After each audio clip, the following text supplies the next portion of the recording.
নমস্কার বন্ধুরা। বাঙালি মাছ ভালোবাসে না সে কি কোনোদিন হতে পারে? তাই এরমই একটি ইলিশ উৎসবের নাম শুনে আমরা ছুটলাম সুন্দরবনের দিকে।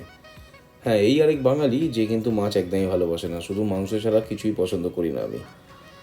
কিন্তু সুন্দরবনের নাম শুনে সেই অজানাকে জানার অনুভূতিটা আমি একদমই আটকাতে পারলাম না। তাই সকাল সকাল উঠে আমরা সবাই মিলে রওনা দিলাম হচ্ছে শিয়ালদা স্টেশনে, যেখান থেকে ছিল আমাদের ট্রেন ক্যানিং অবধি। ট্রেনে বসার পরেই আহ, একটা জিনিস তো রিয়েলাইজ করলাম যে ভাগ্যবশত আমরা সিটটা পেয়ে গেছি, নাহলে কিন্তু এই সিটটা না পেলে যে কী অবস্থা হতো আমরা জানি না। ওই সুন্দরবন অবধি পৌঁছতে পারতাম কি না সেটাও ছিল খুব মুশকিল। একে তো ক্যানিংয়ের লাইন, তারপরে এই হচ্ছে ভিড়। এই ভিড় অতিক্রম করেও আমরা চার বন্ধুরা তাদের পরিবার নিয়ে বেরিয়ে পড়েছিলাম সুন্দরবনের দিকে। আমার পাশের অবশ্যই বন্ধুটার কিন্তু ব্যাচিলার, এলিজেবল ব্যাচিলার বলতে পারেন। আর এই হচ্ছে আমার বন্ধু শৈল্পিক, আর একজন অনিন্দ। তো আমরা এই চার বন্ধুরা মিলে পরিবার নিয়ে বেরিয়ে পড়েছিলাম ইলিশ উৎসব এনজয় করতে। আর এই দেখুন ডেলি ডেলি প্যাসেঞ্জার এসে কিন্তু বলছেন যে একটুখানি সরুন, আমাদের বসতে দিন। যাই হোক, কোনোভাবে ভিড় এড়াতে এড়াতে পৌঁছলাম আমরা লাস্ট অবধি ক্যানিংয়ে। মনে হলো যেন একটা রিয়েলি কোনো অ্যাচিভমেন্ট। এই লোকাল ট্রেনে ওঠা অভ্যেস ছিল না, তবুও এই যে পার করে আসতে পেরেছি এটাই অনেক ভাগ্য ভালো। তারপরে ওখানেই রাখা ছিল হচ্ছে আমাদের জন্য বাস। এই প্যাকেজটা ছিল হচ্ছে ক্যানিং টু ক্যানিং পুরো প্যাকেজটা। তো ক্যানিং অবধি পৌঁছানোর দায়িত্ব আমাদের, ওখান থেকে ওদের নিয়ে যাওয়ার দায়িত্ব এবং থাকা খাওয়া সবটাই যে ট্যুর অপারেটর আমরা বুক করেছিলাম সেই ট্যুর অপারেটরেরই দায়িত্ব আমাদেরকে পুরো জিনিসটা প্যাকেজের মধ্যে করে দেওয়া। এখানে অনেকেই দেখছেন দাঁড়িয়ে আছে যারাও ইলিশ উৎসবের জন্যই যাবেন, নানান রকম ট্যুর অপারেটরের কাছ থেকে ওরা বুক করেছে। এটা হচ্ছে ক্যানিং বাজার। আর সেইটা দেখতে দেখতেই যখন আমরা বেরোলাম দেখলাম খুবই সুন্দর একটা পরিবেশ, গাছে ঘেরা। আর তাই দেখতে দেখতেই আমরা কাছাকাছি চলে এসেছিলাম মাতলা নদীর ওপরে, মাতলা ব্রিজের ওপরে। এই মাতলা ব্রিজ ক্রস করার পরেই আমরা গিয়ে পৌঁছলাম হচ্ছে গদখালি ফেরিঘাটে। গদখালি ফেরিঘাটেই ওয়েট করছিল আমাদের জন্য এরম একটা লঞ্চ, যেটা আপনারা দেখতে পাচ্ছেন এখানে। এরমই একটা লঞ্চ আমাদের জন্য অপেক্ষা করছিল। তো যাই হোক, এই গদখালি পৌঁছানোর পর দেখুন লঞ্চে কী কী হলো। লাস্ট অবধি আমরা উঠে পড়লাম হচ্ছে লঞ্চে।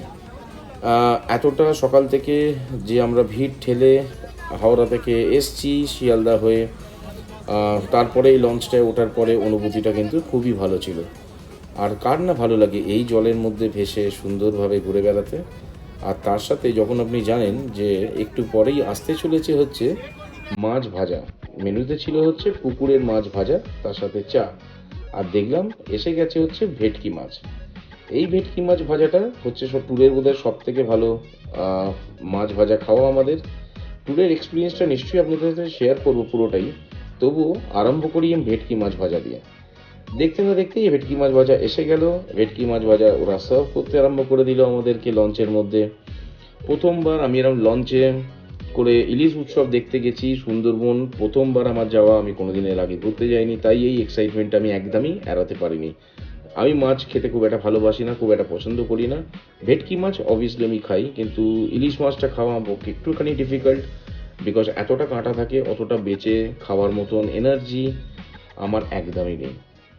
যাই হোক, এই খাবার খেতে খেতে আমরা সবাই বন্ধুরা মিলে এনজয় করতে আরম্ভ করলাম। আমার বউ কিছু ফটো তুলছিল, আমরা ছেলেরা ওই কোণাটা ধরে নিয়েছিলাম ফর সাম স্পেশাল রিজন, যেটা আমি ব্লগে ডিসক্লোজ করলাম না। বাট এই পেছনের জায়গাটাই হচ্ছে ছেলেদের জন্য কিন্তু খুবই আইডিয়াল। হ্যাঁ, অবশ্য তার সাথে ছিল নিচটাও, কিন্তু ওপেন এয়ারে বসে থাকার কিন্তু মজা একটা আলাদা রকম। আর বিশেষ করে যদি আপনার সামনে থাকে এত সুন্দর একটা দৃশ্য।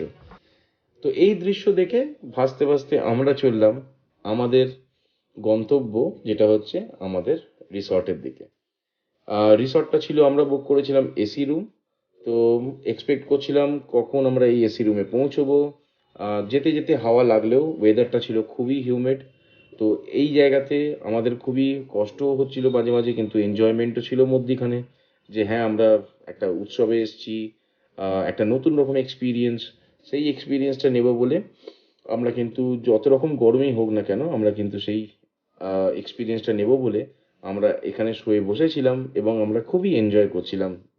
আপনি দেখতে পাচ্ছেন কতটা গরম, মানুষজন সবাই ঘেমে গেছে, এতটাই গরম।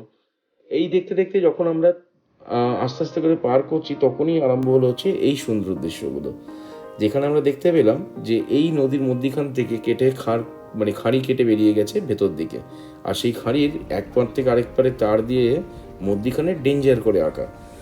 তো আমি কৌতূহলবশত জিজ্ঞেস করতে আরম্ভ করলাম এই লঞ্চের লোকটাকে যে এইগুলো কি, এই জায়গাগুলো এরমভাবে ঘেরা কেন, এগুলো কি কোর এরিয়া?